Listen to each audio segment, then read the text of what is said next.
The telegram arrived on a Tuesday morning in the spring of 1882, and it arrived with the particular cruelty that only a few short words can carry. Frances Bancroft's father was dead. Her inheritance was being disputed, and a man named Silas Greer intended to take everything she had ever known. Frances stood in the doorway of the small schoolhouse where she taught the children of Cutter's Creek, holding the yellow paper in her trembling hands, while the morning sun burned the mist off the Oklahoma prairie, and she read the words 3 times before she fully believed them. Her father, Edmund Bancroft, had died of a sudden heart failure at the family ranch in Red Rock Basin, a stretch of land 200 miles west of Cutter's Creek, and before his body was even cold, Silas Greer, a land speculator from Dodge City who had been circling the Bancroft property like a buzzard for the better part of 3 years, had produced a document claiming Edmund owed him a considerable debt, a debt that if unpaid would result in the forfeiture of the ranch and all its land. The schoolhouse children watched her from their benches with wide, patient eyes, and Frances folded the telegram carefully and placed it in the pocket of her apron, and then she turned to face them with the composure that had always been her greatest and most costly gift. "We will end early today," she said, and her voice did not shake. She rode out within the hour on her mare, a steady chestnut animal named Cora, and she made straight for the telegraph office to send a reply to Amos Dillard, her father's old foreman, who had been the one to send the telegram in the first place. She told Amos she was coming. She told him to hold everything together until she arrived. She sent a second telegram to the county land office in Red Rock Basin, requesting that no transactions be processed on the Bancroft property until she could appear in person. Then she began to make her arrangements. Cutter's Creek was a modest town built along a bend in the Red Fork River, a place of perhaps 400 souls, a general store, a livery, a saloon that doubled as a boarding house, a church, and the schoolhouse where Frances had taught for 3 years. She had come here at 22, fresh from a teacher's college in Missouri, with a small trunk of books and a determination that had impressed nearly everyone she had met and unnerved a few of them. She was 25 now, with dark brown hair that she kept in a practical braid down her back and green eyes that had a habit of seeing things more clearly than most people found comfortable. She had built a life here, a quiet and purposeful life, and she had been content with it in the way a person is content when they are too busy to ask themselves if they are happy. She loved the children she taught. She loved the red clay smell of the Oklahoma earth after rain. She loved the particular stillness of the prairie at first light. But the ranch in Red Rock Basin was her father's life, and it was the last piece of him that remained in the world, and she would not allow Silas Greer to swallow it whole. It was Hazel Munro, who ran the boarding house, who first mentioned Vernon Whitfield.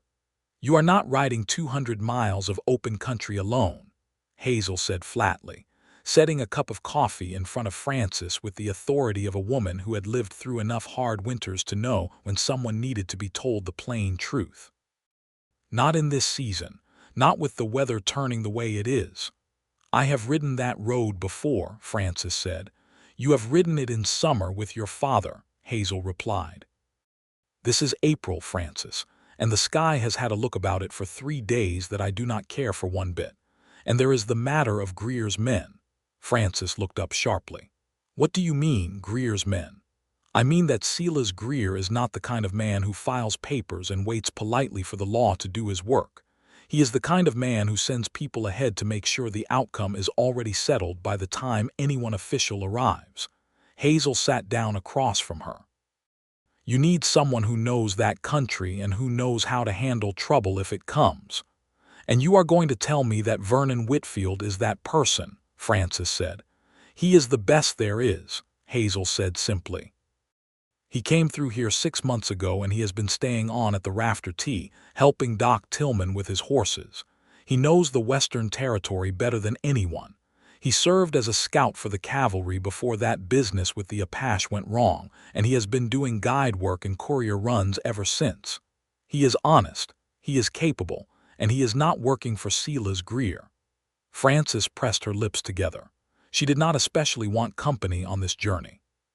She did not want to explain herself to a stranger, or to accept help from someone who would expect something in return, or to slow down for anyone who could not keep pace with her urgency. But she was also a woman who understood the difference between pride and foolishness, and Hazel's warning about Greer's men sat in her chest like a stone. "Where do I find him?" she asked. Vernon Whitfield was splitting wood behind Doc Tillman's barn when Frances rode up, and he did not look like a man who made his living as a guide. He looked like a man who had spent most of his life outdoors, and had arrived at some private understanding with the discomfort of that life, which was different from enjoying it. He was 30 years old, lean and weathered, with dark eyes that were steady without being cold, and a jaw that needed shaving. He was wearing a plain flannel shirt with the sleeves rolled to his elbows despite the morning chill, and he swung the axe with the clean, economical motion of someone who did not waste effort. He stopped when she rode into the yard, and he set the axe head down against the chopping block, and looked at her with the calm, direct attention of a man who could read the weather in a person's face as easily as he could read it in the sky. "Mr. Whitfield," Frances said, remaining on horseback because she had not decided yet how long she intended to stay. "My name is Frances Bancroft. I need to hire a guide to ride west with me to Reed Rock Basin, and I have been told you know that country." Vernon wiped his hands on his trousers and studied her for a moment, not in the way that some men studied a woman as though measuring her for some purpose of their own, but in the way a man studies a situation he is about to commit himself to, taking stock of what it actually requires. "I know it," he said. "When are you looking to leave?" "Tomorrow morning at first light." Something shifted in his expression, not concern exactly, but a sharpening of attention. "You know what the weather is doing." "I have heard what people say about the weather," Frances said. "My father just died, and a man named Silas Greer is attempting to steal his ranch. The weather is not my primary concern." Vernon was quiet for a moment. Then he nodded once, the kind of nod that meant he understood more than she had said and was prepared to deal with both the thing she had said and the thing she had not. $30 for the full ride," he said. "I will provide my own horse and gear. You bring enough provisions for 3 days in the open, because depending on the road conditions we may not be stopping at any towns between here and there." "Agreed," Frances said. She turned Cora and rode back toward town, and she told herself the faint warmth she felt in her chest was simply relief at having a practical problem solved. She was wrong about that, but she would not know it yet for several days. They left before the sun was fully up, in a gray and purple dawn that smelled of coming rain. Vernon was already waiting at the edge of town when Frances arrived with Cora loaded with her provisions, and he had his own horse, a big gray gelding he called Smoke, saddled and ready with a quiet competence that Frances found, against her will, reassuring. He had brought a spare bedroll strapped behind his saddle, a canvas oil slicker folded beneath it, and a rifle in a leather scabbard that he wore as matter-of-factly as another man might carry a pocket knife. He looked at her provisions, nodded approval, and they rode out of Cutter's Creek without ceremony, the town silent and sleeping around them. For the first several hours they rode mostly without speaking, and Frances was grateful for that. She was not in the mood for the particular kind of conversation that strangers on the road tend to attempt, the polite inquiries and the careful small talk that fills space without actually meaning anything. She needed to think. She needed to plan what she would say to the land office, how she would challenge Greer's claimed debt, what documents she might find in her father's desk that could refute him. But she was also watching the land as they rode, and she found herself drawn back to it with a complicated feeling that she recognized as grief wearing the face of something else. The Oklahoma Territory in April was achingly beautiful in the way of things that have been through hardship and come out the other side still alive. The grass was new and green over the red earth. The cottonwoods along the creek beds were just beginning to show their soft new leaves, And the sky, despite the weight of it, had a particular clarity that made distances feel both vast and intimately close. Vernon rode slightly to her left and a half-length behind, which she noticed, and which told her something about him. He was not placing himself in a position of leadership or escort. He was simply covering the angle she could not comfortably cover herself. It was the positioning of someone who was paying attention to her safety without making a performance of it. By mid-morning, the clouds had thickened and the wind had come up from the southwest, carrying with it the electric smell of a storm building out over the plains. Vernon rode up beside her then and pointed toward a line of low hills to the northwest. "There is a line shack about 3 miles up in those breaks," he said. "Belongs to the Harlan brothers, but they will not mind if we shelter there if the weather comes in hard." "How long do you think we have?" Frances asked, looking at the sky with her own practiced eye. She had grown up on open land. She knew what a building storm looked like. 4 hours, maybe 5, Vernon said. "Enough to make good progress if we push, and then we shelter and ride out the worst of it." Frances nodded. "Then let us push." He gave her a brief look that she could not quite read, and then he matched her pace as she urged Cora forward.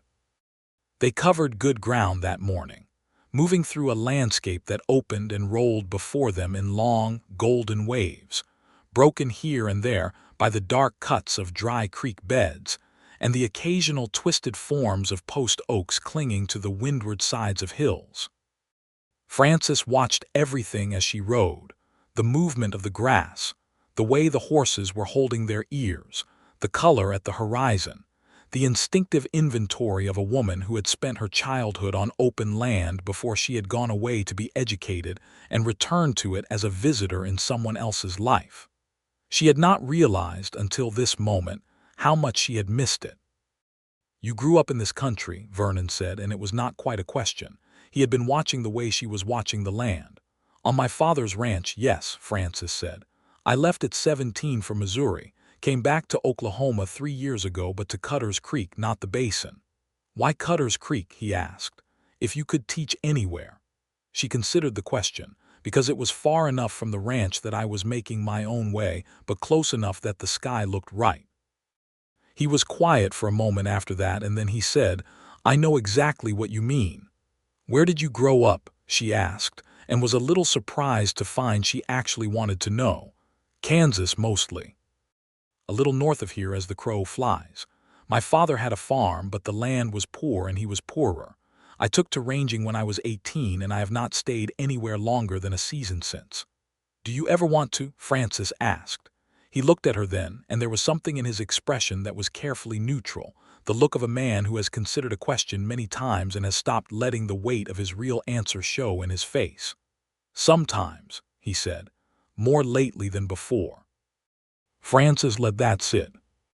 The wind was coming up harder now, flattening the grass in long, sweeping runs, and the first low rumble of thunder rolled across the plains from somewhere to the west, still distant but serious. They reached the Harlan line shack with time to spare, a low, sturdy little structure built of cedar logs with a sod roof and a stone chimney, stocked with the simple provisions that cowboys left for themselves when they needed them. A tin of beans, a bag of coffee, a box of matches, a stack of wood already cut and waiting. They got the horses into the small lean-to shelter attached to the back of the cabin and tied and blanketed, and then they got inside just as the rain began, not gradually but all at once, the way an Oklahoma storm often came, as if it had been saving itself up for this particular moment. The storm was extraordinary. Frances had been through hard weather before, but this one had a temper to it, a rolling, churning fury that hammered the sod roof and drove the rain sideways against the single-shuttered window, and lit the whole prairie in stuttering white pulses that made the world outside look like a photograph being taken over and over again. The thunder was the deep, physical kind, the kind that Frances felt in her sternum rather than simply heard. Vernon had a fire going within minutes, and the little cabin filled with the warm, specific smell of cedar smoke and the sound of rain that was almost peaceful once they were out of it.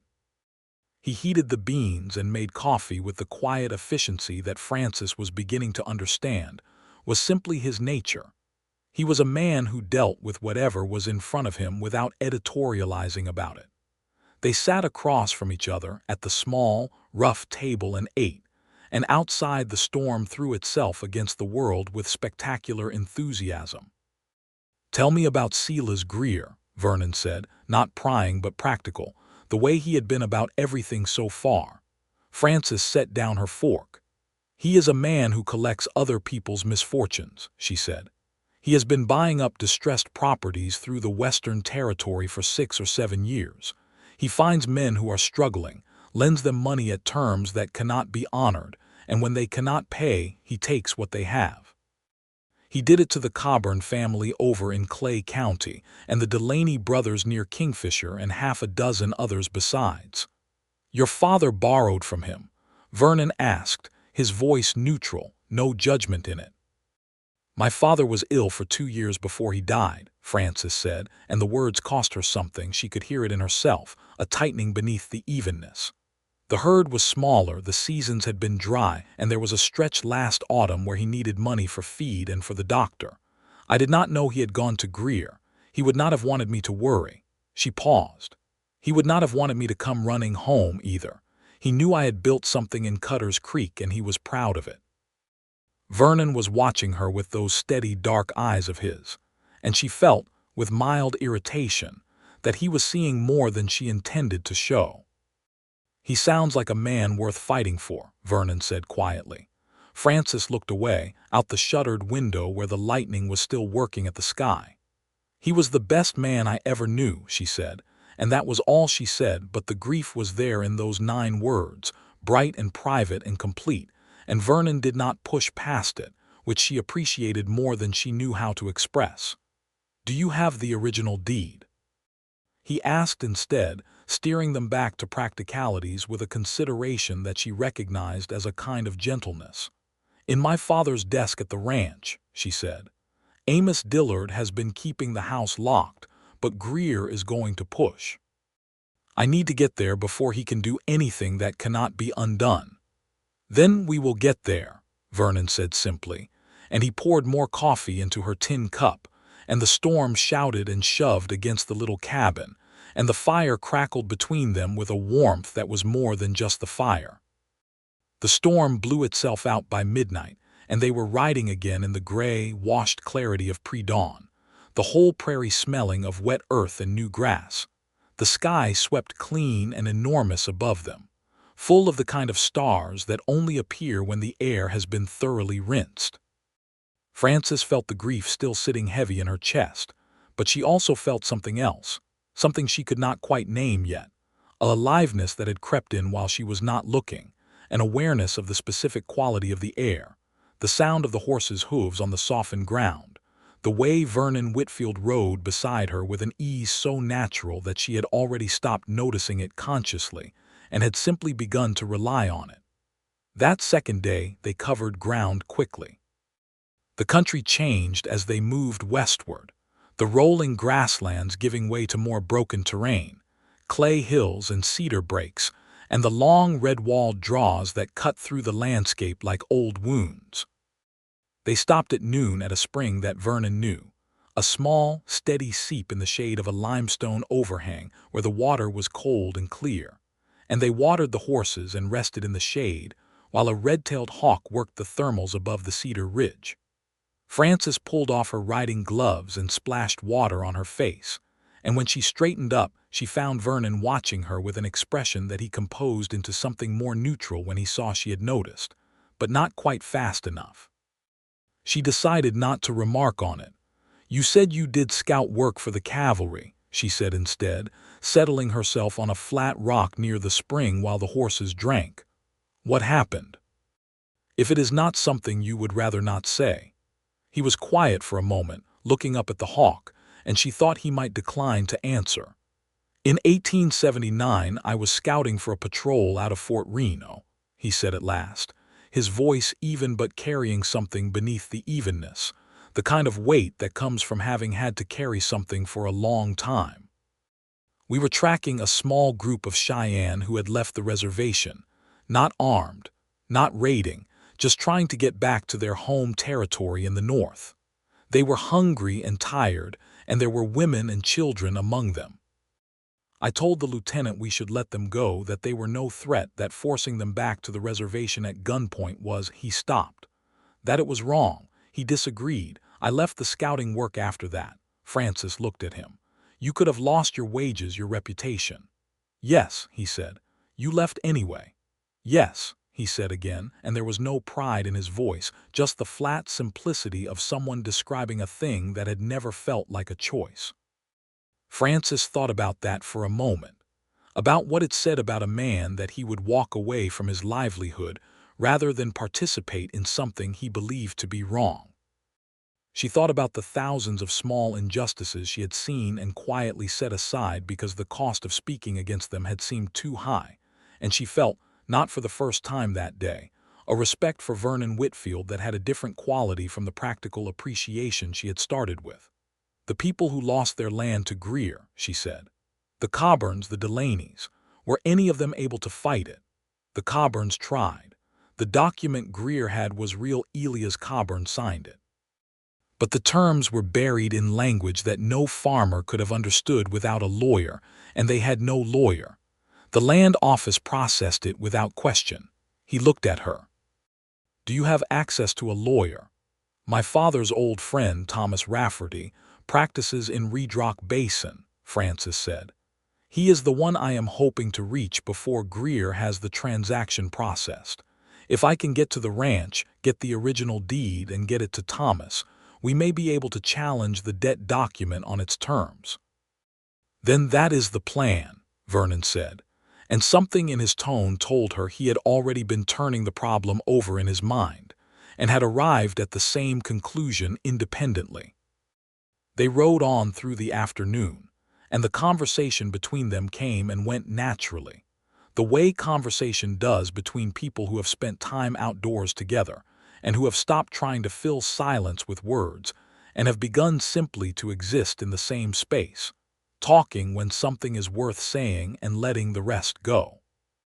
Frances found herself telling him things she had not intended to tell him, about her mother, who had died when Frances was 12, and who had been a woman of fierce intelligence and limited patience for anything she found foolish, about the students she had taught in Cutter's Creek, a boy named Caleb who had arrived knowing nothing, and had by Christmas been reading aloud with a fluency that made her proud beyond what the job required. About her father's habit of sitting on the porch on still evenings and reading Shakespeare aloud to no one in particular. Vernon listened the way he did everything, with the kind of full attention that had no performance in it. He gave back in small measures things about himself, that he had taught himself to read from a Bible and a farmer's almanac, that he had once spent a winter in a Cheyenne camp and learned enough of the language to get by, that he had a sister in Kansas he wrote to every month but had not seen in 4 years. You should go see her, Frances said. I should, he agreed, with a smile that was quiet and a little rueful. I keep meaning to, and then something else comes up. What always comes up? Frances asked.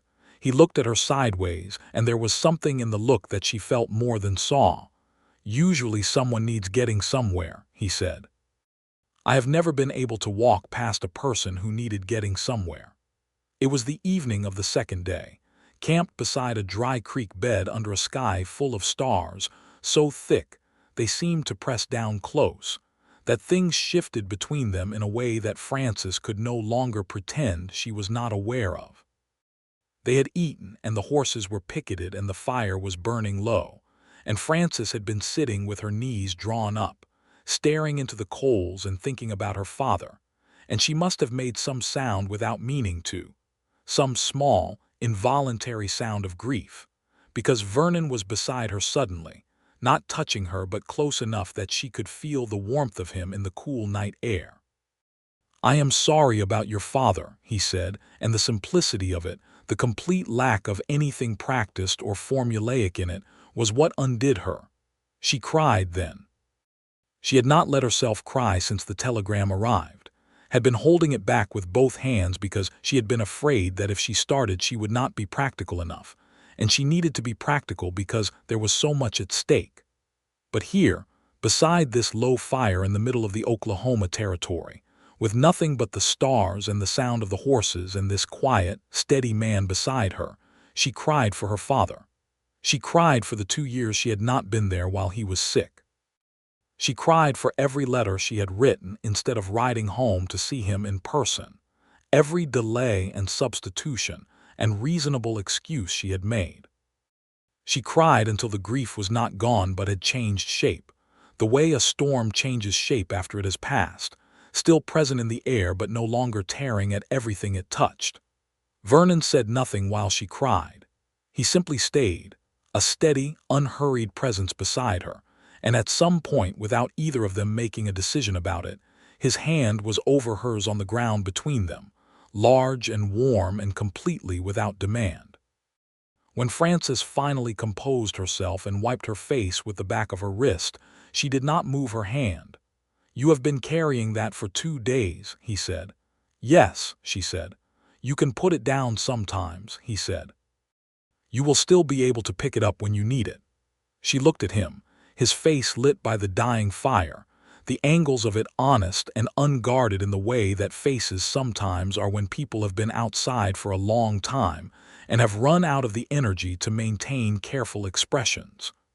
"That is a remarkably sensible thing to say," she said. "I have had good teachers," he said, and his mouth curved in that quiet smile, and she felt something turn over in her chest, warm and inconvenient and entirely certain of itself. She removed her hand from under his slowly, and she told herself it was because the night was getting cold and she needed to add wood to the fire. She was not entirely convincing.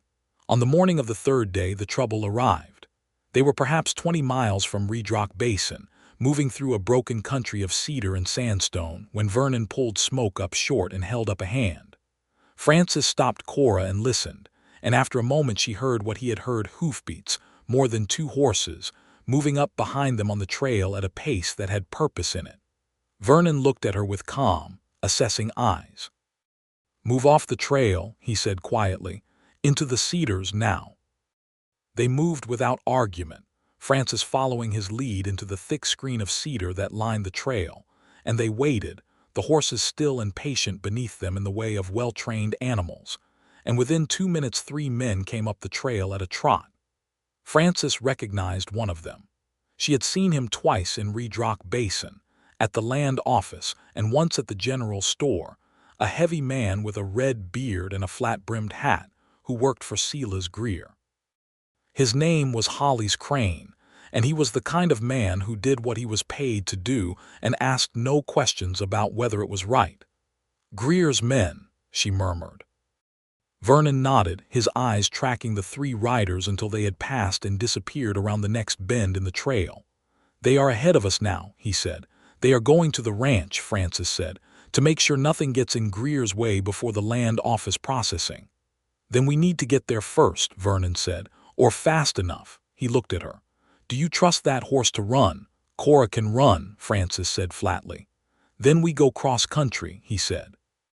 "I know a route through the breaks that cuts off about 8 miles. Rougher going, but it puts us ahead." "Show me," Frances said. What followed was the most demanding riding Frances had done in years. Through cedar breaks and down dry arroyos and up sharp clay slopes that the horses scrambled on with a determination that Frances could feel through her knees. And she rode with everything she had, leaning into it, reading the ground ahead the way her father had taught her before she was old enough to go to school. Beside her, Vernon moved through the difficult terrain as if he had been born in it, guiding Smoke with the subtle authority of a man who trusted his horse and was trusted in return. They came out of the breaks onto the flats above Red Rock Basin as the mid-morning sun was burning bright and sharp, and there, spread below them in the wide red valley, was the Bancroft Ranch. Frances pulled Cora up and simply looked at it for a moment. The low white house with its wide porch, the red barn, The fence lines that her father had built with his own hands, strung and straightened and tended for 30 years. The windmill turning slowly in the morning breeze. It looked exactly as she remembered it, and it looked smaller and more fragile than she had remembered it. The way things do when you have been away and have grown, and the scale of your childhood has not grown with you. "We have time," Vernon said from beside her. "I can see the road. They have not arrived yet." "Then let us go," Frances said, and her voice was not shaking, but something in it was. Amos Dillard was a man of 60, angular and deliberate, with a white mustache and the slow, careful movements of someone who had worked outdoors for 4 decades and intended to work outdoors for several more. He met them in the yard with visible relief, his weathered face doing complex things under the control of his composure. "Miss Frances," he said, and there was a world of grief and worry and relief in those 2 words. "Amos," she said, and she dismounted and gripped his hands, and they stood like that for a moment, the old foreman and the woman he had watched grow from a girl, saying everything they needed to say without saying any of it. Then Frances straightened, and the practical woman who had gotten herself across 200 miles of open country in 3 days came back to the front. "The deed," she said. "Is it still in his desk?" "Right where it always was," Amos said. "I have not let anyone in the house. Those men from Greer came by the day before yesterday, but I told them the house was locked and the property was under dispute, and they would need to come back with an officer of the law." "They are coming back today," Vernon said from where he stood with the horses. "3 of them. They were about 20 minutes behind us on the road." Amos looked at him with the evaluating squint of a man who made quick and generally accurate assessments of other men. "You are with Miss Frances," he said. "Vernon Whitfield," Vernon said. "I guided her from Cutter's Creek." Amos nodded once, apparently satisfied by something he saw in Vernon's face. "Then come inside and be quick about it." The house smelled of her father, of pipe tobacco and linseed oil and old books, of the particular warmth of a house that has held the same human being for a very long time. Frances moved through it quickly because she did not trust herself to move through it slowly, and she went straight to her father's study, a small room at the back of the house with a desk and 2 shelves of books and a window that looked out over the red barn, and she opened the bottom left drawer of the desk where her father had kept his important papers in a leather folio tied with a cord. The deed was there. So was something else. "Amos," Frances said, her voice suddenly tight. The foreman appeared in the doorway. Vernon was just behind him. Frances held up a folded document. "There is a letter here from Thomas Rafferty, dated 2 months ago." She read it quickly, her eyes moving fast, and then she read it again more slowly, and then she sat down in her father's chair, because the letter was not just from Thomas Rafferty. It was a legal opinion that Rafferty had prepared for her father at Edmund's request, regarding the debt document that Greer had presented him with. And Rafferty had found, in careful legal language that nonetheless made the conclusion completely clear, that the document's terms were fraudulent. The interest rate Greer had applied was triple what had been verbally agreed, and the interest had been calculated in a manner that no ordinary reading of the document would have revealed. Edmund Bancroft had known. He had been building a case. He was already fighting it, Frances said, and her voice caught on the words. "He knew what Greer was doing, and he was already fighting it, and he did not tell me because he did not want me to worry, and he—" She stopped and pressed her hand flat against the letter on her lap. "He was the best man I ever knew." Vernon was watching her from the doorway, and his expression was so full of something careful and real that she had to look away. "Take the deed and the letter and everything in that folio," he said quietly. "We ride to Thomas Rafferty's office right now before Greer's men arrive." "Rafferty's office is in the center of town," Amos said. "Greer's men know where it is." "Then we go there first and we stay there," Vernon said, "and we let Rafferty do his work with the land office." They left Amos at the ranch with instructions to keep the gate closed and refer any of Greer's men directly to Thomas Rafferty's office, and they rode the 2 miles into the town of Red Rock Basin at a canter, Frances holding the leather folio against her body with both arms.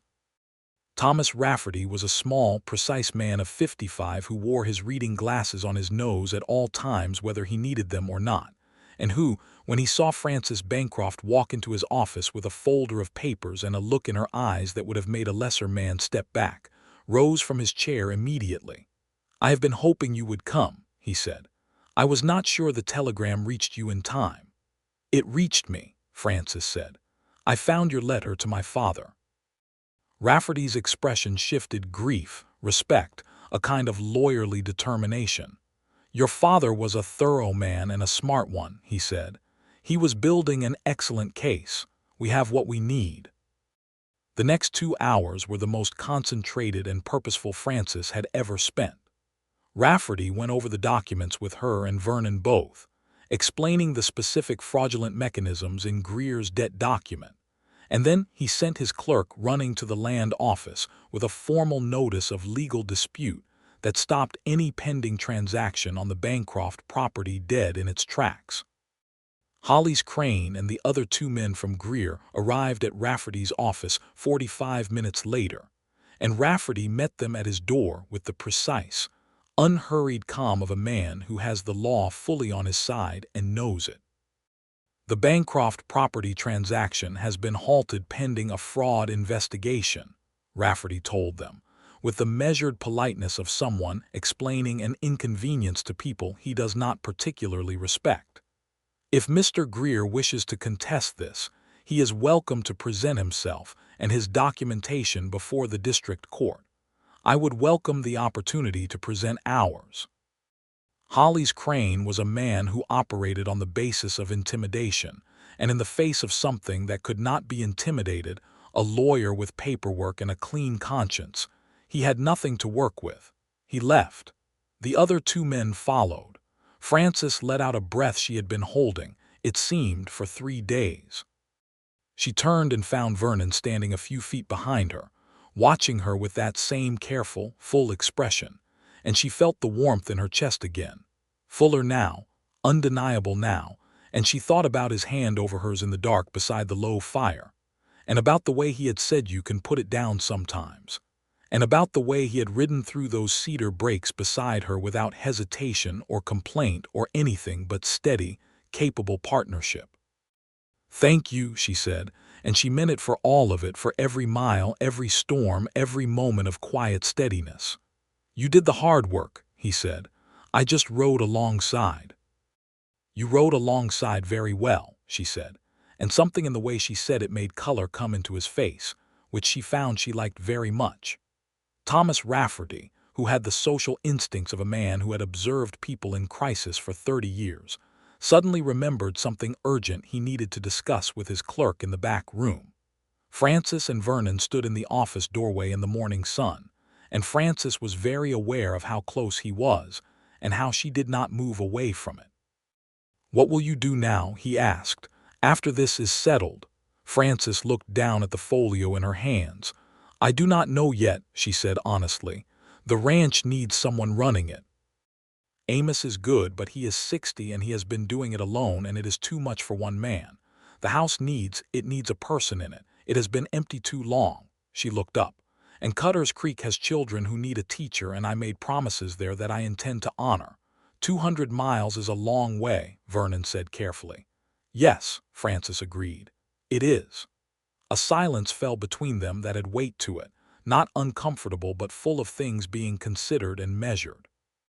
"I do not have anywhere I am particularly expected," Vernon said at last. "I have been in Cutter's Creek for 6 months because Doc Tillman needed the help, but that work is done. He paused. "I have been thinking about whether there is a place I would like to stay." Frances looked at him for a long moment. "And have you thought of one?" she asked quietly. "I think I'm standing near it," he said, and his voice was low and steady and completely without pretense. Frances felt the warmth in her chest become something that could not be called warmth anymore, something larger and more fundamental, the kind of feeling that rearranges the furniture of a person's understanding of what their life might be. "You barely know me," she said. "I know you cried for your father and did not let it stop you," he said. I know you can read a storm before it breaks. I know you chose a town because the sky looked right from it. I know you would rather ride 200 miles of hard country than stand still and lose what matters. I know your students are lucky to have you, and I know you know it, and it makes you take the responsibility seriously instead of lightly." He paused. "I would like to know more, if you would let me." Frances considered him. She considered his steady eyes and his honest face and the way he had positioned himself, that first morning, half a length behind and to her left, covering the angle she could not comfortably cover, asking nothing, simply present. She thought about the long ride and all the things that had been said and not said, and about the fire going low in a lined shack while the storm tore at the world outside, and about the particular quality of his silence, which was the kind that came from a person who was comfortable with themselves and therefore comfortable with you. "There is a good bit more to know," she said. "I should warn you of that." "I have nowhere pressing to be," he said, and the smile came, that quiet, rueful, thoroughly honest smile, and Frances felt herself smile back at him, an unguarded and unhurried smile, the kind she had not had occasion for in quite some time. Thomas Rafferty's legal challenge to Greer's debt document moved through the district court system with an efficiency that surprised even Rafferty himself, who had been practicing law in the Western Territory for 2 decades and had long since stopped expecting efficiency from anything. The fraud in Greer's document was clear once someone with legal training examined the interest calculation method, and when the court-appointed examiner found 3 additional instances of the same fraudulent mechanism in debt documents Greer had used against other landholders, the proceeding expanded into something larger and more significant than a single property dispute. Silas Greer was ultimately found liable for fraudulent lending practices in the District Court of the Oklahoma Territory in the autumn of 1882. He paid substantial damages, much of which were distributed to the families whose land he had taken, though the Coburns and the Delaneys had already moved on, dispersed to other places by a misfortune that should not have been possible.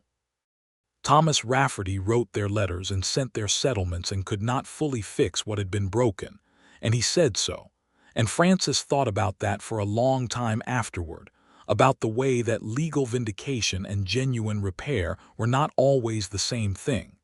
But the Bancroft ranch was safe. Edmund Bancroft's property, his 30 years of work, his fence lines and his red barn and his windmill and his porch where he had read Shakespeare to no one in particular, all of it was clear and clean and legally secure in the name of Frances Ann Bancroft, and that at least was whole. She stayed in Red Rock Basin for 2 weeks while the legal business was finalized, and Vernon Whitfield stayed with her. It was not something they discussed in advance.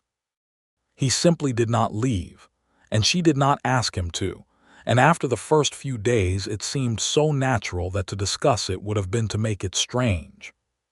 He worked alongside Amos, because there was real work to be done, and he was a man who could not be idle when work was present. He fixed 2 sections of fence that had sagged over the winter, and rebuilt the door on the back of the barn that had been warping. He helped Amos with the horses, and rode the perimeter of the property with the attentive eye of someone who wanted to understand it, every draw and fence line and water source, as if he were learning something he intended to use for a long time. Frances watched him from the porch in the evenings, and she felt the grief for her father shifting, settling, finding its permanent place in her heart, which is what grief does when it is given the time and space to do it properly. In the evenings they sat on that porch together, she and Vernon and sometimes Amos, and they talked about the ranch and about the territory and about things that mattered and things that did not, and the silence between the talking was the good kind of silence, the kind that means people are comfortable. On the 10th evening, Vernon told her about his parents.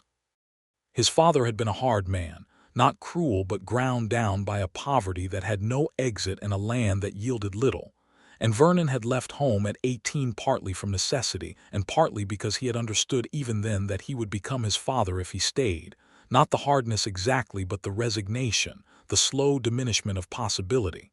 He had never been back. "Do you regret that?" Frances asked. "I regret leaving without saying enough," he said. "I have said it in letters since, and I do not know if that is the same thing." "It is something," Frances said. "Saying it at all is something." He looked at her with those dark eyes in the porch lamplight. "You are easier to talk to than almost anyone I have ever met," he said. "I keep saying things I did not plan to say." "That is because you do not perform yourself," Frances said. "You are simply yourself, and that makes other people feel they can be themselves in return." He was quiet for a moment. Then, carefully, "Frances," she waited. "I am not a man with a great deal to offer in the conventional sense," he said. "I do not have property or savings of significance. I have good skills, and I have honest character, and I have a degree of practical usefulness that I am told is considerable." A pause. "And I find that I am deeply and entirely in love with you, which I recognize is perhaps not the most orderly development given that we have known each other for less than 3 weeks." Frances felt her heart do something that was more movement than beat, a warm, full expansion, the feeling of a room becoming larger than it appeared. "It is entirely in order," she said softly, "because I find I am deeply in love with you as well." He turned fully toward her then, and his expression was undone in the best possible way, open and unguarded and full of something that looked like wonder, and she thought she would remember his face at this exact moment for as long as she lived. I would like to do this properly," he said. "Ask you properly." "You have been asking me properly since you put your hand over mine beside that fire," Frances said. "Everything since then has been an answer." He reached across the space between their chairs and took her hand, not over it this time but in his fingers wrapping around hers, and she turned her hand and held his back. "I will need to return to Cutter's Creek," she said, after a long, warm silence. "I have children to teach and promises to keep, and I will need to come back here as often as I can manage to see that Amos is not doing everything alone." "I will go where you go," Vernon said. "And I will come where you need to come. That is not a hardship. That is a life." Frances looked at him. At the honesty of him, the steadiness of him, the particular quality of his presence that she had come to recognize as the most reliable thing in a world that had recently demonstrated how unreliable it could be. "It is a good life," she said. "I think so." He lifted her hand and pressed his mouth to her knuckles, simply and without theater, and Frances felt the warmth move all the way through her. The following morning, before they were set to ride back toward Cutter's Creek, Frances walked through the house alone for the last time on this visit. She walked through her father's study and touched the books on his shelves and stood at the window that looked out over the red barn, and she said what she needed to say to a man who was no longer there to hear it but who she believed, in the private and irreducible way of people who have loved well, was not entirely gone either. "I am all right, Papa," she said. "I am more than all right." She picked up the small volume of Shakespeare from the corner of his desk, the one with the broken spine and the penciled marginalia in his handwriting, and she put it in her bag, and she went outside into the April morning where Vernon Whitfield was saddling the horses, and the sun was new, and the air was clean from a night rain, and the windmill was turning. The ride back to Cutter's Creek was different from the ride out. Not easier exactly. 200 miles of open country is 200 miles of open country regardless of the direction, but full of a different quality, lighter without the urgency that had driven the first ride, richer with the particular pleasure of two people who have moved past the careful stage and into the open, undefended country of mutual love. They talked differently. There was no self-consciousness in it, no sense of measuring what was being revealed against what was being held back. They talked about everything, about what a school year looked like from Frances's perspective, the rhythm of it, the moments of genuine astonishment when a child suddenly understood something it had not understood the day before, about the horses Vernon had known, each one individual and specific and worth paying attention to, about what they would read if they could choose any book in the world and what they had read, and what had made a mark. About whether Cutter's Creek might have room for a man who was good with horses and good at fixing things, and who had some experience with the kind of country routes that couriers and supplies needed to travel. Doc Tillman's livery is not the only operation in town, Frances said, keeping her voice casual. Hank Boone has been talking about expanding his freight work for a year. He needs someone who knows the western routes. You have been thinking about this, Vernon said, and he did not try to hide the smile. I am a school teacher, Frances said demurely. Thinking ahead is an occupational requirement. He laughed, a genuine and unguarded laugh that she felt as a physical pleasure in the air between them, and Cora flicked an ear at the sound as though she approved. They camped that night on the same dry creek bed where Frances had cried, and the stars were the same enormous curtain of light above them, and the fire was low in the same way, and Frances sat close enough to Vernon that their shoulders were touching, which neither of them felt any need to address or explain. There is something I should like to ask you, Vernon said, his voice quiet against the sound of the fire. Frances waited. I have been turning this over for several days, he said, and I know it is quick by the standards of conventional understanding, but I do not believe that the quality of what a person knows about another person is always measured in calendar time. I know what kind of person you are in the ways that matter. I know your courage and your grief and your humor and your fierceness and your kindness, and I know that I would like to know all of those things for the rest of my life. He turned to look at her. His face was serious and certain and completely unshielded. Will you marry me, Frances Bancroft? He said. Not this week. Not before you are ready, but as your intention, as mine, will you be my wife? Frances looked at him for a long moment in the firelight, and she felt completely calm, the way a person feels when they have arrived somewhere they did not know they were going and find that it is exactly right. Yes, she said. I will marry you, Vernon Whitfield. He kissed her then for the first time, unhurried and certain, and she kissed him back with everything she had, and the stars were prodigious above them, and the prairie was wide and still, and the horses stood quietly in the dark, and the fire burned, and the world was very good.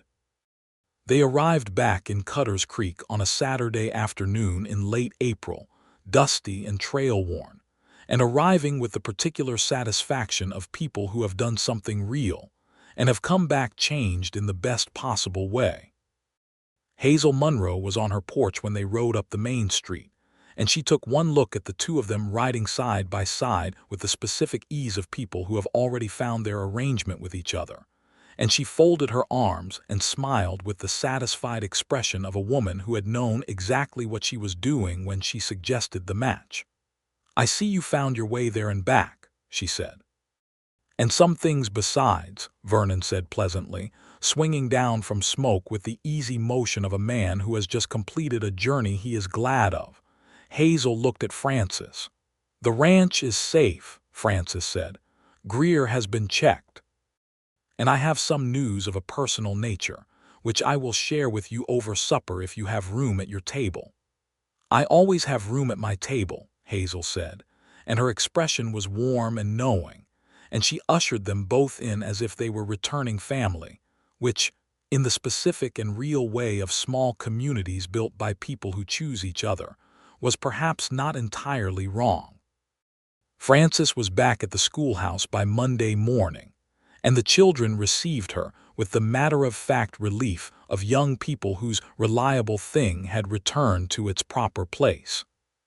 She taught with all her usual precision and care, and she was aware during the morning's work of a kind of joy running underneath everything like a current, warm and steady and entirely new.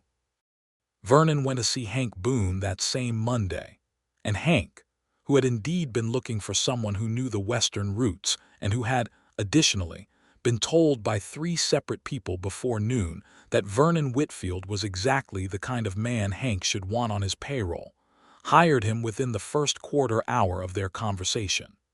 The weeks that followed had the quality of a story finding its natural form.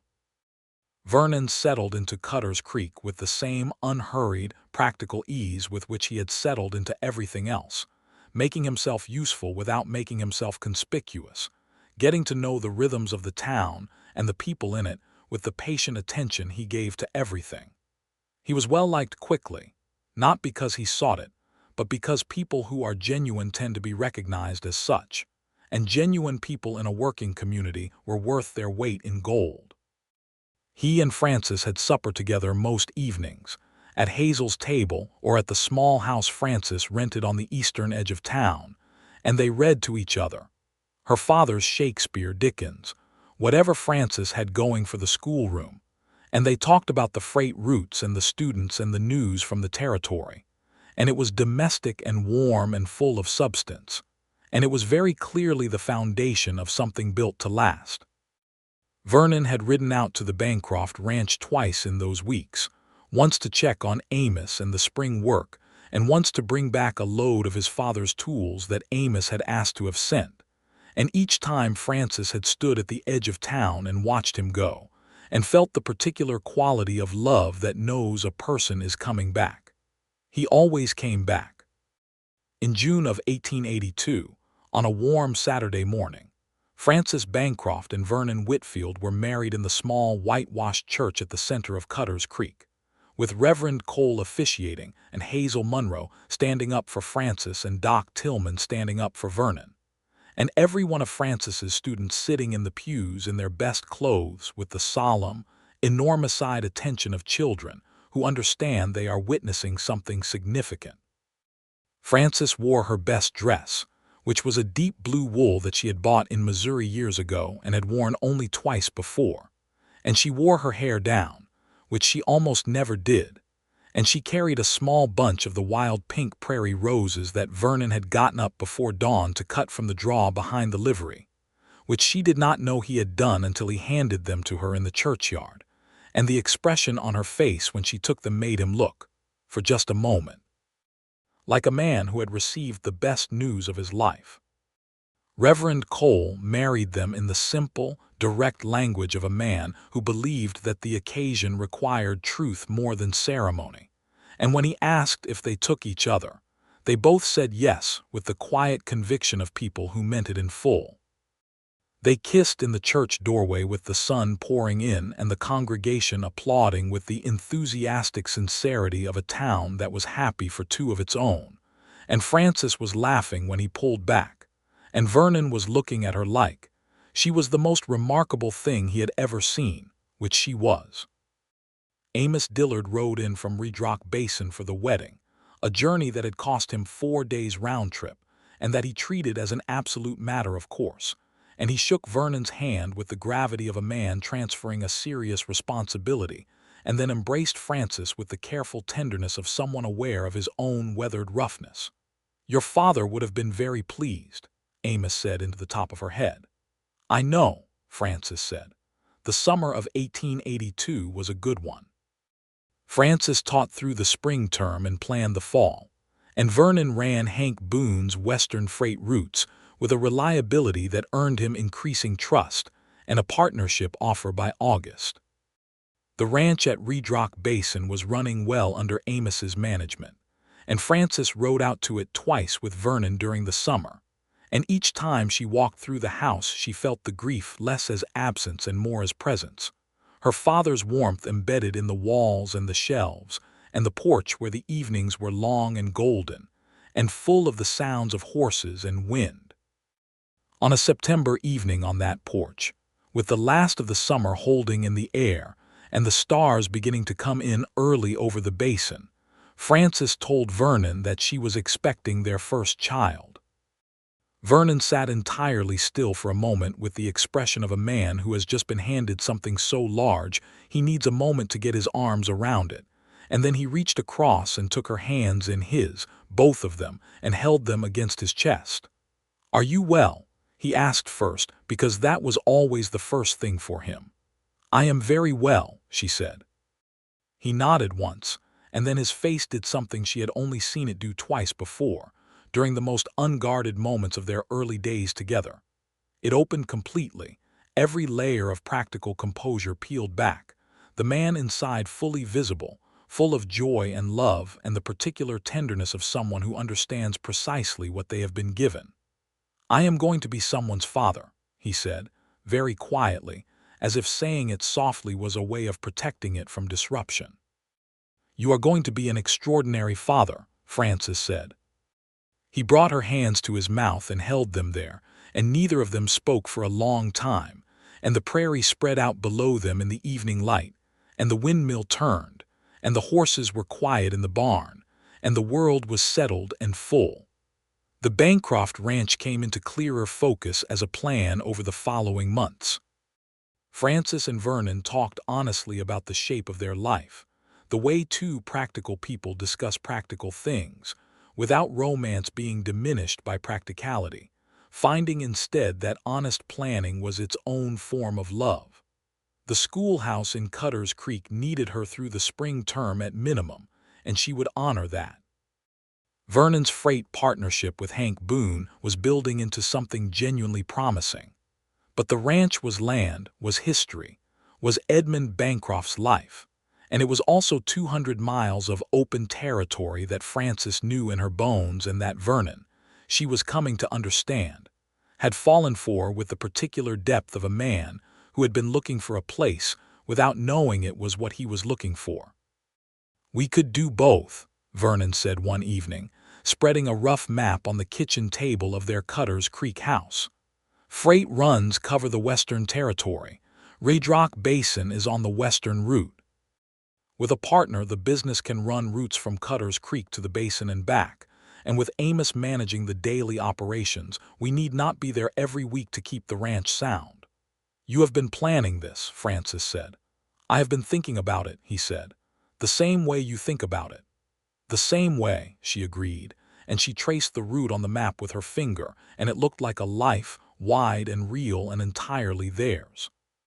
In January of 1883, on a cold and brilliant morning with snow on the red clay hills of the basin, Frances gave birth to their son in the ranch house at Red Rock Basin, where she had gone in December to be near Amos and Thomas Rafferty, and the people who could provide the practical support she and Vernon needed. The boy was born healthy and loud, with his father's dark eyes and his mother's particular quality of paying attention, and they named him Edmund, for Frances's father, which felt completely right, and called him Edmund when the name was needed and called him Ed in ordinary life, which quickly became simply how it was.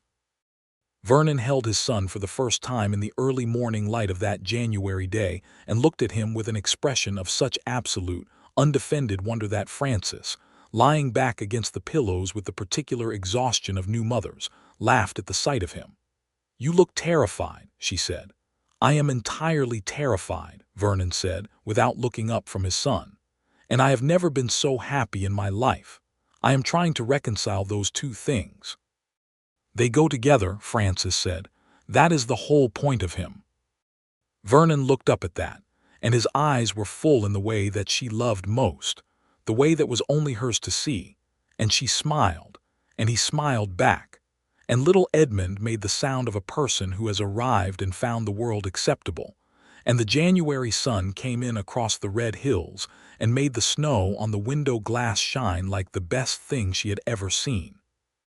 The spring of 1883 brought them back to Cutter's Creek for the new school term, with Edmund in a basket on the wagon seat between his parents, staring at the sky with the focused intensity of a very small person who is processing a great deal of new information. The town received the Whitfield family with the warm, proprietorial pleasure of a community whose members have come home from an adventure and brought something good back with them. Hazel Munro held Edmund for approximately 20 minutes at the first supper and then announced that he was the most sensible baby she had ever met, which delighted Vernon to no end. Frances returned to the schoolhouse, and Vernon ran his freight routes, and they settled into the rhythm of that particular life with the deep, sustaining satisfaction of people who have chosen well. There were hard days. There were always hard days. This was the Western Territory in 1883, and the hardness of frontier life was not a metaphor. But the hard days had texture and meaning because they were shared, and the good days were very good indeed. Amos Dillard wrote regularly from the basin, his letters arriving in Vernon's freight wagon with cheerful regularity, full of ranch news and dry observations, and the occasional Shakespearean quotation that he had picked up from Edmund's books and deployed with what Frances suspected was a precise awareness of their accuracy. In the late summer of 1883, Frances received a letter from Mrs. Coburn, whose family had lost their land to Greer 2 years before, informing Frances that the legal settlement Rafferty had won on their behalf had allowed them to purchase a smaller property in the Central Territory, and that they were rebuilding, carefully, and with difficulty but rebuilding.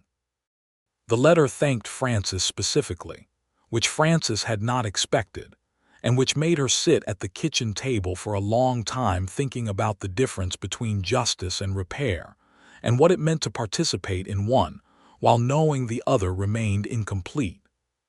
She shared it with Vernon that evening, and he read it carefully, and he said, "It is not enough, but it is something, and something is what people rebuild from." "Yes," Frances said, "that is exactly it." She kept the letter in the leather folio with her father's papers, the deed and Rafferty's legal opinion and Edmund Bancroft's own careful preparations for a fight he had not lived to see completed, but that his daughter had completed for him. She thought of it as the folio of everything that mattered, which was perhaps overstating it and perhaps not. In the winter of 1883, Vernon came home from a western run with the particular look of a man who has been thinking on horseback for 4 days and has arrived at something. "I would like to make you an offer," he said, hanging up his coat and his hat with the methodical efficiency he applied to all arrivals, shaking out the cold before bringing it inside. "An offer," Frances said, from the kitchen where she was making supper. "I would like to propose that we consolidate," he said, coming in and sitting down at the table with the directness of a man who has organized his thoughts during 4 days of riding and does not wish to lose their order. "Hank Boone's freight business is solid enough now to run on its own, with a good man in place, which there is. I have been training up Jonah's fray for 6 months, and he is ready. I would like to transfer my partnership interest to Jonah's, take the proceeds, and put them into the ranch." Frances put down her spoon. "The ranch? The ranch needs more than Amos can provide long-term," Vernon said. "He is 61 now, and he has been running it essentially alone for 2 years. I would like to go there properly, not visiting. I would like to be there, to run it with Amos and build it back to what it was. There is good land, good stock, and the water situation is sound. With proper management and a few good seasons, it could be a substantial operation." Frances looked at him. She thought about the schoolhouse and the children and the 3 years she had built here, the thing she had made that was her own before she had known what she and Vernon would become. "What about the school?" she said. "Mrs. Hargrove's daughter has her teaching certificate and has been looking for a position," Vernon said, and there was something in his expression that she recognized as the expression of a person who has thought well past the obvious problem. "I spoke to Reverend Cole about it on my way through town. He said the school board would consider it if you were to recommend her." Frances was quiet for a moment.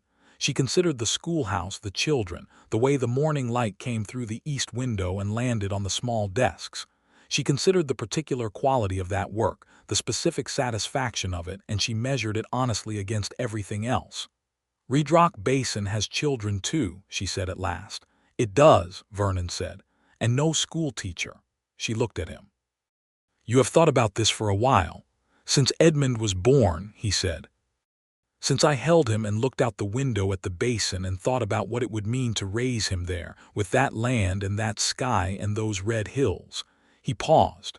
"But it is your home, Frances. It was your father's before it was ours.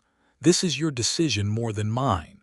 Frances thought about her father's porch, about the windmill turning in the morning, about the particular quality of that country, the red-walled draws and the cedar breaks and the spring that ran clean and cold under the limestone overhang, about the smell of the house after rain. "It is our decision," she said, "and I think we should go." They left Cutter's Creek in the early spring of 1884, with their wagon loaded and Vernon's gray horse Smoke moving at an easy pace beside Cora and young Edmund sitting up between them, pointing at everything with the imperious confidence of a 14-month-old who has decided the world is primarily for his own instruction and amusement. Hazel Munro stood on her porch and watched them go with the look of a woman who was proud of something she had had a hand in, which she had, and which she was perfectly entitled to be proud of. The road west was the same road Frances had ridden 3 years before with the telegram in her pocket and her father newly dead and everything uncertain, and it was entirely different in every way that mattered. The country was the same red and green and golden country, the same enormous sky, the same far distances. But she was not riding toward a fight now. She was riding toward a life.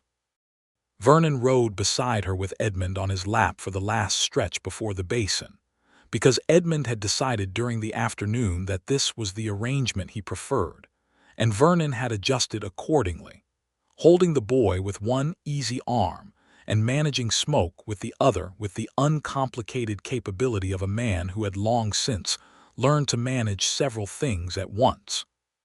Frances watched them, her husband and her son, against the late afternoon sky of the Oklahoma Territory, and she felt the fullness of everything she had. Not the abstract fullness of a counted list of blessings, but the specific, physical, entirely real fullness of a particular life being lived in a particular moment. And she thought of her father on his porch with his Shakespeare, and she thought, with the clear certainty of someone who is absolutely sure of what they are saying, he would have loved this. Amos met them in the yard with the look of a man who has been holding something together waiting for the people who belong to it to return, and there was something in his face when he saw the wagon come through the gate, when he saw Vernon swing down with Edmund on his hip and Frances climb down and stand on the ground of her own land and look at the house and the barn and the windmill turning in the late-day wind. That was beyond relief or welcome. It was the look of a thing completed. He shook Vernon's hand for a long time. He embraced Frances. He looked at Edmund with the specific expression of an old man confronted with a new generation of the people he has given his life to, and he said, "He looks like his grandfather about the eyes," and Frances said, "I know," and that was enough. They moved into the house, into the smell of Edmund Bancroft's decades, and Vernon brought in their things and Amos helped, and Frances walked through the room slowly and let herself feel all of it, the grief and the love and the rightness of this new life moving into the space that had been left by the old one. That evening after supper, after Edmund had been put down in the small room that had been Frances's when she was a child, after Amos had gone to his quarters and the ranch was quiet, Frances and Vernon sat on the porch together in the way they had sat here before. On the evening he had told her he loved her, but different now, settled differently, more deeply rooted. The sky was extraordinary, as it always was out here, wide and full of 1,000 years of darkness between the stars, the kind of sky that reminded a person of the actual scale of things and was comforting rather than frightening because of it. "I should like to plant the south field this year," Vernon said. "Corn if the water holds and some kitchen garden besides. The south field has good soil," Frances said. "My father always said so. Amos says the same." He looked out over the dark land. "I have been thinking about fencing the north draw for the cattle and whether we have enough hands to run a proper gather this fall. We should advertise in the Basin Chronicle for a couple of working cowboys," Frances said. "Amos knows who is reliable and who is not." "He does," Vernon agreed. They sat quietly for a while. "Frances, yes. I want to say something, and I want to say it without it sounding like more than it is, because what it is very large and I do not wish to make it sound small by dressing it up too much." Frances turned to look at him. "I came from nothing much," he said. "A poor farm in Kansas and a life of moving and not particularly expecting to arrive anywhere. And then I went to bring you home and you asked me why I had come." He paused, and his eyes were steady and full. "And I told you that you were my home." He shook his head, the barest motion. "But it was the truest thing I have ever said. Wherever you are is where I am pointed. This place, this land, this house, it is all of it home because you are in it. You and Edmund." Frances held his gaze for a long, complete moment, and she felt the truth of what he had said settle into her the way water settles into good ground, all the way down and staying there. "You are mine too," she said. "You have been since before I had words for it." He reached over and took her hand, the way he had done beside the fire in the lined shack on the night of the first storm, but different now. The way everything was different now, claimed and certain and settled. His hand in her hand, and the years ahead of them as clear and wide as the sky above the basin. They sat like that for a long time, listening to the windmill and the quiet horses and the sound of the Oklahoma night, which was the sound of everything being exactly as it should be. The ranch grew through the years that followed with the particular steadiness of things that are built on solid ground by people who love what they are building. Vernon proved to be a rancher of genuine instinct, learning from Amos with the same patient, undivided attention he gave to everything, adding to that learning his own practical knowledge of land and weather and animals. And within 3 years the Bancroft Ranch, which was by then also called the Whitfield place by everyone who knew it, was running a herd twice the size of Edmund's last full year and turning a clean, solid profit. Amos Dillard worked alongside them until 1886, when his knees finally issued what he described as their formal notice of resignation, and he retired to a small house in Red Rock Basin that Vernon helped him build on a parcel of land from the ranch that Frances signed over to him without asking anyone's opinion about whether she should. "This land is yours," she told him. "You have earned 40 times more of it." Amos accepted it with the stoic grace of a man who is moved but does not trust himself to be expressive about it, and he came out to the ranch twice a week regardless to look at the cattle and the fence lines and make pointed observations about anything that had not been done exactly right, which both Frances and Vernon received with the warmth of people who understand that being lovingly criticized by someone who cares about your work is one of the better things available in this life. 2 cowboys were hired in 1885, both young men recommended by Amos, a 20-year-old named Garrett, who was quiet and diligent, and a 22-year-old named Pete Suarez, who had grown up on a ranch across the territory, and who could read weather in a way that Vernon said was the best he had ever seen, and who Frances immediately liked, because he had the same quality of paying full attention to what was in front of him that she had come to associate with people worth knowing. Red Rock Basin had a schoolhouse by 1886. Frances established it, ran it for 2 years with the fierce and joyful dedication she had brought to Cutter's Creek, and then trained and hired a young woman named Clara James to take over when the ranch required more of her time. She did not stop teaching entirely. She held a reading class at the schoolhouse on Thursday mornings for every year after that, because some things were simply part of who she was, and she had no intention of cutting them out. In November of 1886, their second child was born, a daughter with Vernon's dark eyes and Frances's green in them, a combination that made her look perpetually interested in everything, which she was. They named her Margaret, for Vernon's mother, and called her Maggie, and she arrived into the world with the specific determination of a person who has assessed the situation and decided to be entirely present in it, which she maintained throughout her babyhood and into her childhood with a consistency that made everyone who knew her quite sure she was going to cause a great deal of interesting trouble in the most excellent possible way. Edmund, at 3, received his sister with the magnanimous seriousness of a firstborn who has decided to accept the new arrangement, and within a month he was the most devoted of older brothers, a quality that showed no sign of diminishing as the years went on. Vernon and Frances gave each other, in the evenings, the account of the day's work and the day's thought and the day's small discoveries, and it remained what it had always been between them, an exchange of equals who were entirely interested in each other, never depleted by familiarity into inattention. They disagreed sometimes, about the cattle and the finances, and sometimes about larger things, and they argued with the same directness and good faith that characterized everything between them, and they resolved disagreements the way they had always resolved things, by paying attention and telling the truth and believing, as a fundamental article of their life together, that the other person was worth more than the argument.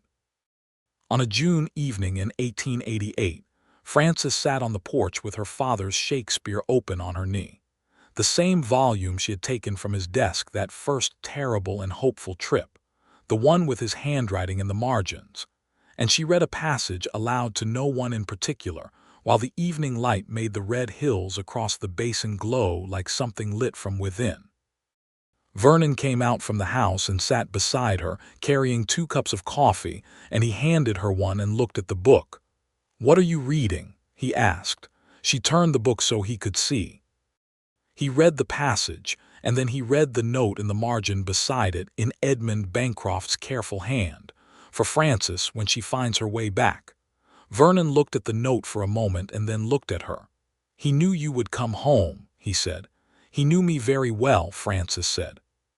She closed the book gently and held her coffee cup in both hands and looked out over the ranch, the barn and the fence lines, and the south field that was green with the corn that had indeed done well, the kitchen garden beside the house, the windmill turning in the evening air, the horses moving in the far pasture, and somewhere beyond the barn, the sound of Edmund and Maggie conducting some enterprise that involved, from the sound of it, either a game of considerable complexity or a small military campaign.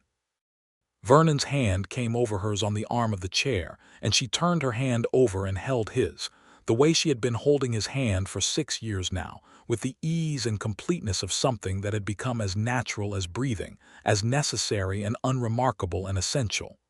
"We have built something here," he said. "We have," she agreed. The windmill turned. The horses moved in the long grass. The children's voices came across the warm evening air, and the sky above the basin was full of the last colors of the day, gold and rose and the deep, clear blue that comes when everything else has resolved, and the best of the light is finally, freely itself. Frances Whitfield, who had been Frances Bancroft, who had carried a telegram across 200 miles and into a storm and out the other side, and into a life she had not known to hope for, sat on her father's porch with her husband's hand in hers, and felt, with the complete and lasting certainty of a woman who has arrived at the right place and knows it, that she was entirely, profoundly, and permanently home.